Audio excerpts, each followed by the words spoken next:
আসসালামু আলাইকুম। আমরা ফখরুদ্দিন আহমেদের নাম নিশ্চয়ই খেয়াল আছে না আমাদের, যে উনি যেই সময় 2 বছর ছিল প্রধান উপদেষ্টা 2007 থেকে 2009, তো ওই সময় একটা দেশের মধ্যে অন্যরকম অবস্থা হয়েছিল, ঠিক না? যে বলা যেতে পারে রেডিক্যাল চেঞ্জ।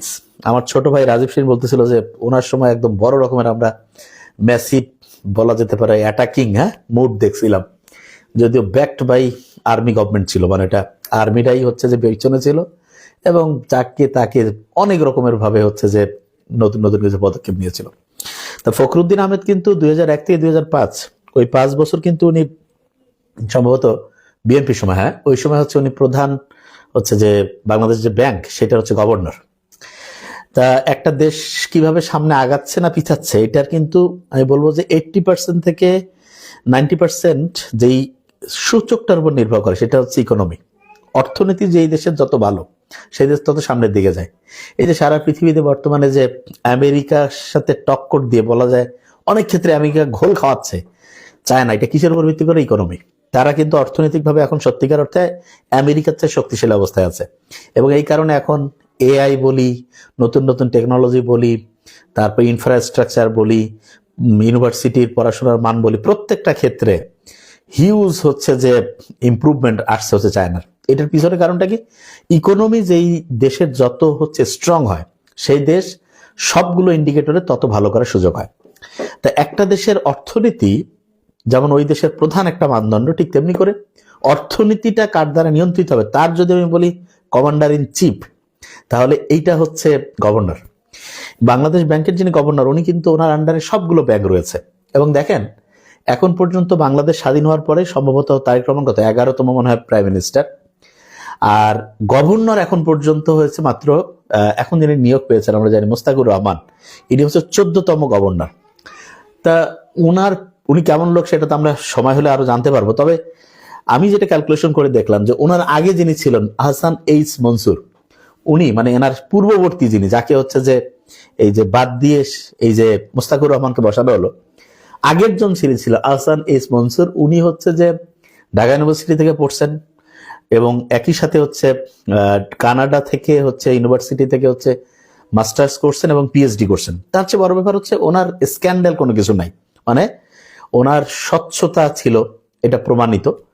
এখন মোস্তাকুর রহমান, এনাকে যে নিয়োগ দিয়েছে, আমরা আশা করি ইনি ভালোভাবে চালাবেন। কিন্তু এখানে একটা জিনিস খেয়াল করতে হবে, সেটা হলো যে মানে যিনি গভর্নর হন, যেমন কারা কারা আগে বাংলাদেশের গভর্নর ছিলেন আপনারা একটু দেখেন, তাহলে বুঝতে পারবেন। একটা হচ্ছে যে বিখ্যাত গভর্নরদের নাম দেখেন, তার মধ্যে 1 নম্বরে আমার মনে হয় থাকবেন হচ্ছে ফখরুদ্দিন আহমেদ। উনি 2007 থেকে 2009 যখন উনি হচ্ছে যে বাংলাদেশের প্রধান উপদেষ্টা ছিলেন, দেখেন যে ওই যে আমি বলছিলাম, আমার ছোট ভাই যে রাজীব বলতেছিল, একটা ম্যাসিভ চেঞ্জ আসছিল। ভালো খারাপ কারো ক্ষেত্রে এটা পজিটিভ নেগেটিভ, কিন্তু একটা বড় রকমের নিয়ে আসছিল। এরপরে হচ্ছে সালেউদ্দিন আহমেদ, নিশ্চয় আমরা জানি। আর এখন যিনি আছেন আতিউর রহমান, ছিলেন মনে হয় হচ্ছে 2009 সালের দিকে, যখন আওয়ামী লীগ যখন ক্ষমতায় আসছিল। তা আমরা যেটা দেখছি যে সাধারণত বাংলাদেশ ব্যাংকের গভর্নর যারা হয় খুব পজিটিভ মানুষ হন। এইটা হচ্ছে আমরা দেখতে পাবো। আমার মতে একটা জিনিস হলো কি, একজন লোক আসলে পজিটিভ না নেগেটিভ, সেটা তো বোঝা যাবে যে হচ্ছে যে ওনার প্রিভিয়াস অতীতের যে ঘটনাগুলো। তো এখন আমরা জানি না এটা সত্যি মিথ্যা, অনেক জায়গায় শুনি যে একটা নির্দিষ্ট পরিমাণ টাকার নাকি ঋণ খেলাবে, এটা সত্যি মিথ্যা জানি না, না জেনে আসলে বলাটা মুশকিল। এখন যদি এটা যেহেতু ভেরিফাই করতে পারি নাই, কয়েক জায়গা থেকে তথ্য পেয়েছি আর সত্যি মিথ্যা, তো ওরা যদি ঋণ খেলাপি থাকে তাহলে তো ভয়ঙ্কর। আমি জানি না এটা সত্যি মিথ্যা, কেননা একজন মানে হচ্ছে যিনি গভর্নর হবেন, ওনার যদি ঋণ খেলাপির সাথে সম্পর্ক থাকে তাহলে তো ভয়ঙ্কর। এটা এই জায়গাটা আমি জানি না যেহেতু। আর যদি উনি ফ্রেশ মাইন্ডেড পিপল হন এবং যদি খুব যোগ্য হন, ওনাকে দেখে যদি অন্যরা উৎসাহিত হয় যে না আমরা হচ্ছে পজিটিভলি কাজ করব, তাহলে তো দেশের জন্য ভালো। আর না হলে যেটা হতে পারে, একজন গভর্নর যদি ডিসিশনের ক্ষেত্রে মানে হচ্ছে প্রবলেম তৈরি করে, তাহলে কি হইতে পারে দেখেন। মুদ্রাস্ফীতি, মূল্যস্ফীতি আমরা নাম শুনছি না? সহজ করে বুঝাই দেই। ধরেন যে আপনার কাছে এখন 1 লাখ টাকা আছে, 1 লাখ টাকা দিয়ে আপনি ধরেন যে 1000 বস্তা ধরেন যে হচ্ছে যে সিমেন্ট পাইতেন। এখন যদি সিমেন্টের দাম দ্বিগুণ হয়ে যায়, তাহলে আপনার পকেটে 1 লাখ টাকা আছে, তখন আপনি সিমেন্ট পেয়ে যাবেন কিন্তু হচ্ছে 500 বস্তা। তার মানে আপনার যে টাকাটা আপনি কষ্ট করে 1 লাখ টাকা ছিল, সেইটা যখনই হচ্ছে যে জিনিসের দাম ডাবল হয়ে গেছে, তখনই কিন্তু আপনার টাকা ওইটাই আছে, কিন্তু আপনি জিনিস পাইলেন মাত্র অর্ধেক। তাইলে আপনার কিন্তু অর্ধেক টাকা হাওয়ায় উড়ে গেল। যেমন আমরা বারবার বলি যে ডক্টর ইউনূস স্যারের সাথে আমাদের দেশে সবচেয়ে বড় যে ক্ষতির থেকে আমরা বাঁচছি সেটা হলো যে বড় রকমের মুদ্রাস্ফীতি মূল্যস্ফীতি ঘটে নাই, বড় রকমের। কারণ একটা দেশে যখন বড় রকমের একটা গণ অভ্যুত্থান বিপ্লব এরকম ঘটে, তারপরে দেখা যাচ্ছে অর্থনৈতিকভাবে বিশাল একটা হচ্ছে যে মানে আপস অ্যান্ড ডাউনস হয়। এতে করে দেখবেন যে টাকার যে ভ্যালুটা এটা অনেক কম বেশি হয়ে যায়। তো সেটা কিন্তু ইউনূস স্যারের সময় হয়নি। এবং যিনি হচ্ছেন যে গভর্নর হন উনি কিন্তু বাই পোস্ট ওয়ার্ল্ড ব্যাংকের হচ্ছে যে একজন মেম্বার হয়ে যান। তারপর IMF যে আছে, ইন্টারন্যাশনাল মনিটারি ফান্ড, এরপরে হচ্ছে সমস্ত এশিয়ান ডেভেলপমেন্ট ব্যাংক, এগুলোরও হচ্ছে যে উনি ওইটা যেটা বলে রয়েছে যে ওগুলোর হচ্ছে সদস্য হয়ে যান। তা আমার মতে হচ্ছে যে গভর্নর যদি সৎ থাকেন তাহলে আর্থিক কেলেঙ্কারি থেকে দেশ মুক্ত থাকবে, ব্যাংকগুলোর হচ্ছে যে ঋণ খেলাপির পরিমাণটা কমবে, তারপরে হচ্ছে যে ডলারের যে দামটা আছে ইন্টারন্যাশনালি সেটা ঠিক থাকবে, শেয়ার বাজারটা ঠিকভাবে কাজ করবে। হ্যাঁ, তার মানে গোটাল ইকোনমির যে মেইন কমান্ডার ইন চিফ ইনি হচ্ছেন গভর্নর। তো ইনি যদি সৎ হন, সততার সাথে কাজ করেন, তাহলে তো আলহামদুলিল্লাহ। আর না হলে পকেটে টাকা থাকবে কিন্তু আপনার টাকা দিয়ে যে জিনিস আপনি কিনবেন সেটা দেখা গেল দাম বেড়ে গেলে কিন্তু কম পাবেন। এটা ডেঞ্জারাস। ঠিক আছে, এই জন্য মুদ্রাস্ফীতি মূল্যস্ফীতিটা যদি কন্ট্রোল হইতে থাকে তাহলে দেশের জন্য খুব ভালো।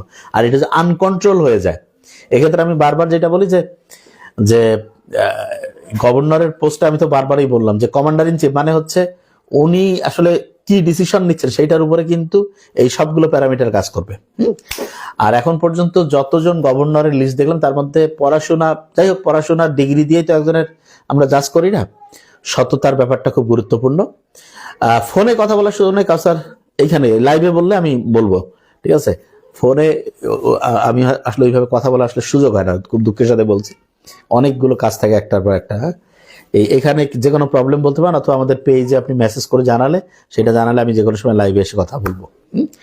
আর ফোনে কথা বলতে চাইলে আমার ছোট ভাই আছে ডক্টর নোবেল, তাকে হচ্ছে আপনি দেখাতে পারেন, কোনো প্রবলেমের ইয়া হতে পারে, সে বাংলাদেশ ও সারা দুনিয়ার বহুগুলো দেশ থেকে হচ্ছে ইন্টারন্যাশনাল সে রুগী দেখে, হ্যাঁ, তাকে দেখাতে পারবেন।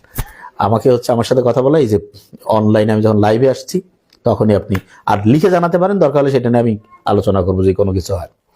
তা আমরা আশা করছি যে ইনশাআল্লাহ যে বর্তমান যে গভর্নর আছেন উনি নৈতিকতা ঠিক রেখে সততার সাথে হচ্ছে কাজগুলো করবেন, এবং উনি যদি সততার সাথে কাজ করেন তাহলে হচ্ছে অর্থনৈতিক দিক থেকে আমরা স্থিতিশীল অবস্থায় থাকবো। তা আমার মনে হয় যে প্রত্যেক মানুষজনের, আমাদের দেশটা দেখেন ভোট দিচ্ছেন, কাজ শেষ না, কিন্তু কাজ কেবল শুরু হয়েছে। এই যে বর্তমান সরকার যে কাজগুলো করছে এই কাজগুলো ভালো হলে আমরা অ্যাপ্রিসিয়েট করব, আর যদি এগুলোর মধ্যে দেশের ক্ষতি হয় তাহলে সেটা আমাদের জানাইতে হবে। তবে দলগানা হওয়া যাবে না, এটা খুব খারাপ। হ্যাঁ, যে অন্ধভক্ত আছে না, এগুলো একদম ফালতু জিনিস, এটা বাতিল। এটা বাতিল করে দেশের মানে ইয়া হইতে হবে, মানে দেশের হচ্ছে উন্নতি নিয়ে চিন্তা করতে হবে যে দেশ কিসে ভালো হবে। আর দেশ ভালো হওয়ার ফর্মুলা খুব সহজ, প্রত্যেকের মেরিট অনুযায়ী যাতে আমরা লোক বসাই, যার যত কোয়ালিটি ভালো তাকে বসাইতে হবে। তাইলে কি হবে, দেখা যাবে যে মেরিট অনুসারে যদি বসায় তাহলে ওই লোকটা সবচেয়ে ভালো কাজ করতে পারবে। ভালো কাজ করলে অটোমেটিক কর্মসংস্থান তৈরি হবে, কর্মসংস্থান তৈরি হলে মানুষ কাজ করবে, মানুষ কাজ করলে টাকা হচ্ছে দৌড়াদৌড়ি করবে। টাকা যত দৌড়াবে, টাকা দৌড়ানো হচ্ছে শরীরে রক্ত দৌড়ানোর মতো, রক্ত দৌড়াইলে যেমন শরীর পরিষ্কার থাকে, টাকা যত একটা দেশে সার্কুলেট হইতে থাকবে, দৌড়াবে, অর্থনীতির তত্ত্ব হচ্ছে গতিশীল হবে, দেশের স্বাস্থ্য তত চমৎকার হবে। তাহলে এই যে টাকা দৌড়ানোর জন্য হচ্ছে যে এই যে অর্থনৈতিক ইকোনমিক্যাল যে স্টেবিলিটি, এইটা খুব ইম্পর্টেন্ট। ঠিক আছে স্যার, নাবিল ভাই টিউমারের সমস্যা নিয়ে কিছু বলুন কি? আচ্ছা, এগুলো নিয়ে আমরা যেদিন আমরা হেলথ রিলেটেড ইয়া নিয়ে আসি সেদিন আমরা ইনশাল্লাহ বলবো। তা আমার মনে হয় জিনিসগুলো একটু মাথায় নেব। আর বর্তমান সরকার যারা আসছে আমরা দোয়া করি, কারণ এরা ভালো করা মানে দেশ ভালো, আর যদি এনারা খারাপ করে তাহলে এই যে ক্ষতি হলে দেশে সবার হবে। তাই জন্য আমরা খুব রিয়েল পিকচারটা তুলে ধরার চেষ্টা করবো ইনশাল্লাহ। আর প্রত্যেককে বলবো দলকানা হওয়া যাবে না, এটা কিন্তু মাথায় রাখতে হবে। হ্যাঁ, যে বিএনপির কেউ একটা ভালো কাজ করলো সেটা বলবো, বিএনপি কেউ খারাপ করলেও সেটা বলবো, জামাতের কেউ ভালো করলেও বলবো, খারাপ করলেও বলবো। আর অন্য পার্টি তো এখন লাইলাতুল কি বলে এটা, মানে একেবারে ওইটা অন্তিম, ওটা কি কয়, ওটা আইসিইউতে আছে না, বেশিরভাগ পার্টি এখন আইসিইউ সিসিইউতে আছে। যাই হোক, আল্লাহ আমাদের দেশটাকে উন্নতির দিকে যাওয়ার জন্য সবাইকে, আর পার্ট টাইম পলিটিশিয়ান সবাইকে হইতে হবে। আমরা চাচ্ছি সারা দেশে সব লোক পলিটিশিয়ান হোক, তবে পার্ট টাইম। ফুল টাইম হলে প্রবলেম, কারণ হচ্ছে তখন টাকা টুকা থাকে না, দেখা যায় মানুষের পকেট থেকে টাকা নিয়ে খাওয়া লাগে। এটা থেকে আল্লাহ রহম করো। থ্যাংক ইউ সো মাচ, আসসালামু আলাইকুম।